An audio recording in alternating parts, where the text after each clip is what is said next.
What's going on, everybody? In today's video, I'm going to be ranking every season of Stranger Things from worst to best. In fourth and last place, I have Season 1. Now, it feels weird having Season 1 in last place. I know that Season 1 is, of course, beloved by fans, as it should be. I love it as well. But I really just feel like every season that comes after it is a little bit bigger, a little bit better, a little bit more ambitious. I would say each season also gets darker. I would say the following seasons are pretty much all funnier in my opinion. So I think in a lot of ways, the seasons that come after are just better versions of the first season. But that doesn't mean I don't like the first season. There's so many great things about Season 1. I feel like some of the characters like Joyce, Jonathan, Mike are all at their best. There's so many great storylines in Season 1. And definitely the thing that sticks out about Season 1 is that just the unknown factor, being that, of course, this is the first season of the show. There's so much mystery involved, and that mystery does feel a little more special in Season 1 because we don't know what we know in Season 2 and Season 3 and Season 4 while watching. Even though I like the other seasons better, I can admit that, sometimes we kind of know what's going down. We know the whole backstory at this point, or at least a good bit of the backstory, so we understand what's going on for the most part. But in Season 1, we're very curious about Eleven's past. We don't understand what the Upside Down is and why she has these powers. We don't understand why Will went missing. We don't understand so many of the tragedies that are going on in the town. And I also love the ending to Season 1, paralleling Hopper's daughter dying to him saving Will and him unwilling to let Will die the same way his daughter did since he was unable to save her. Overall, I love Season 1. It's the season that made me fall in love with the show, but I really feel like every season since has stepped it up. In third place, I have Season 3. Season 3 is a very entertaining season. If I had to describe it in one word, I would definitely say just flat out entertaining. I do have a couple problems with the season. One is just the layout of the storyline relating to the monster. I feel like more so than any other season, there are some far-fetched discoveries our group makes. Not only that, but just how they present the monster. It kind of molts from these rats and these people into the human flesh version of the Mind Flayer. I definitely preferred the version of the Mind Flayer in Season 2 where it was just kind of behind the scenes, controlling Will, controlling the Demodogs and things of that nature. And I also feel like there may have been some loose ends that didn't really make sense, and some of the developments in the creation of the monster and how it controlled Billy, in my personal opinion, weren't as thorough as the explanations that the monsters and its powers and abilities and its control got in other seasons. Overall, I still really like the season. I like it a little better than Season 1 for what I mentioned at the beginning.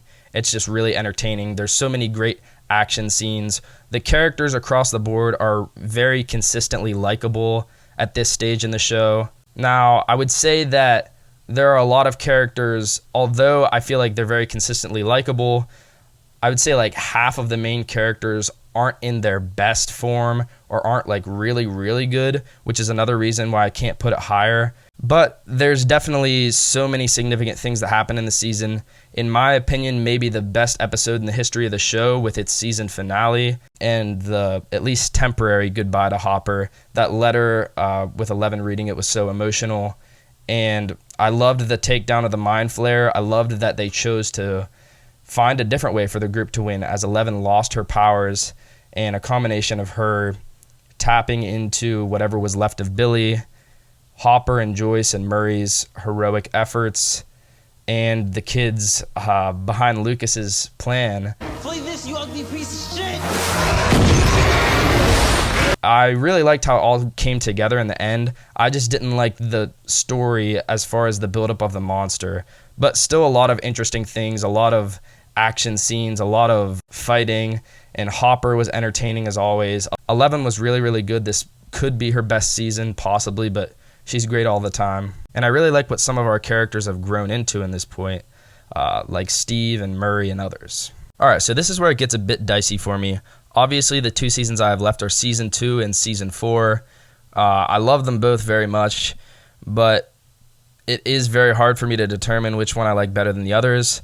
Before I get into what order I have these two in at the top, I would like to say that I feel that each has their strong suit and weakness. I feel that season 2 is more consistent throughout and does a better job building the story from the very start of the season.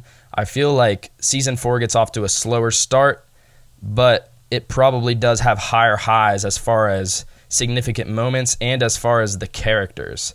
I feel like the best characters in season 4 are better than the best characters in season 2, and the highest of highs in season 4 are also probably better than season 2. But I feel like I get a more consistently enjoyable experience throughout season 2, which is why I'm going to put season 4 as my second best season in Stranger Things. So obviously they split the group up really into 4 segments for much of the season. You have the Hawkins crew, the California crew, you have Eleven, Owens, and Brenner and company in Nevada, and then you have Hopper and Russia, of course. And of those groupings, I would definitely say, to no surprise, the Hawkins group is my favorite. And also, to no surprise, the California group I thought was very lackluster and is my least favorite of the season. This is part of what I mean by I feel like the season was less consistent than season 2. I really liked some parts of it, and others, such as basically all of the California storyline, all of the California characters, most of the California scenes, I just really couldn't get into. I didn't feel like their storyline had enough significance to really pique my interest, and really as a viewer to not just want to get back to the other groups. I also didn't mind Joyce and Murray when they were en route to Russia and all of the things that happened to them there as far as Yuri drugging them and so on. But I also wasn't thrilled with it. This is probably easily my least favorite Joyce of any season. But I do think Murray was solid this season. They definitely had some good comedic value, but it just wasn't my favorite zone for each of the characters to be in. But as I said, the stuff in Hawkins was amazing, and Eleven's backstory was very crucial to the storyline, and we uncovered so much more about her that we didn't even know we needed. And I'm very glad we got that. So to talk about why I love this season so much and why I almost put it at number 1, there are so many great characters at the top of the season. You have Max, who I think is my favorite character for one individual season in the history of the show. So season 4 Max is my favorite character in the history of Stranger Things. You also have great performances from other characters like Steve, Dustin, Hopper was amazing. Even though he was different, he was amazing this season. Of course, the new addition of Eddie. You have Nancy. There's so many great characters this season. There are some bottom feeders, mostly in California. Jonathan, Will, Argyle, in my opinion, all weren't very good. The people at the top really made up for it. And once we got to Volume 2, the last 2 episodes of the season, I wasn't as bothered by that California crew anyway, as they met back up with Eleven. They did have a lot to do, and they contributed to the storyline a lot, even though I feel like some of them were still sidelined. But I feel like Season 4 really delivered some of the best moments and episodes in the history of the show. Season 4, Episode 4, Dear Billy, is maybe my favorite episode in the history of the show, probably top 3. And the running up the hill scene is definitely my favorite scene in the history of the show. Max was just so good this season. The acting, the character growth and development, and just adding more depth to Max was much needed, and it was just really well done. I liked where they continued to go with Max the rest of the season and how she was really never out of trouble. I thought it was interesting how they operated with that in the back of their minds. And then we get to Eleven's storyline in Nevada, where they're exploring her past and where she thinks she killed all these people. It was actually something much more worrisome that was very relevant to what happens at the end of the season and very relevant to the monster that is doing all these killings in Hawkins. I thought it was crazy how it all connected in Season 4, Episode 7, which is also a top 10 episode in the history of the show. We figure out that the guard in Hawkins' lab is one, Vecna, and is Henry from the Creel family. It was a crazy connection and a wild twist that I certainly was not expecting as I was watching. And then Volume 2, I feel like Episode 8 is really underappreciated. Might be in my top 10 episodes ever, but I loved the Brenner and Eleven scenes and how intense that was, and his death is kind of overlooked, and I know they still didn't kill off a lot of people in Season 4, but I thought for the deaths they had, I thought they were pretty well done, especially Brenner's. I really enjoyed the final moments of his life, and kind of the relationship he had with Eleven just in the last 5 minutes he was alive, I feel like it was kind of a good summary of how their relationship was as a whole. There was some love there, but overall, Eleven couldn't really forgive him for what he did to her all those years, and she couldn't understand. And then the finale was so good. I feel like it's a little underrated, and I feel like people are a little too critical of it. I like that they ended the season differently as well. Every other season, they at least had a temporary victory. Now, of course, we know there's going to be another season. There's going to be more conflict. But at least at the end of season 1, Will is saved. 11 kills the Demogorgon. At the end of season 2, 11 closes the gate. The Mind Flayer particles are driven out of Will. At the end of season 3, once again, the Mind Flayer is killed. The U.S. Army finds the Russian base and makes sure all the Russians are gone, of course. But at the end of season 4, they don't win. They have some minor victories. They damage Vecna and what have you, but they lose Eddie.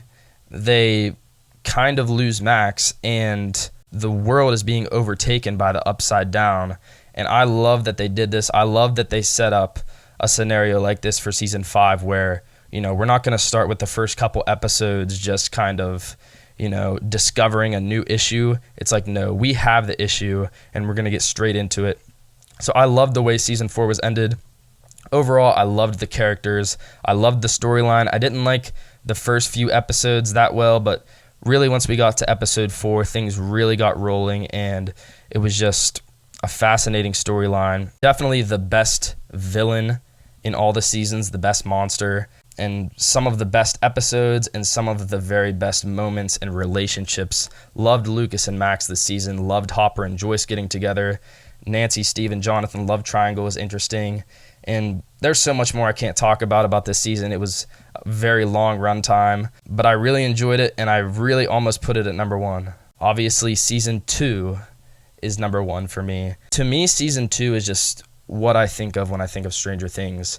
And I feel like this is a hot take. I feel like a lot of people actually have it as their least favorite season. I feel like season 2 is the most consistent season for me from episode to episode. I watch every episode and I don't really notice a drop off except for episode 7, which I know is notoriously the most hated episode in the history of the show. I don't think it's the worst episode in the history of the show. I do think the worst episode came in season 4, episode 2, which I really didn't enjoy. Now, I'm not defending this episode too much, but I do feel like it did a lot for Eleven's character. It showed that she truly has a good, genuine soul that is loving and caring for the lives of others, even though she has had to do a lot of killing in her young life.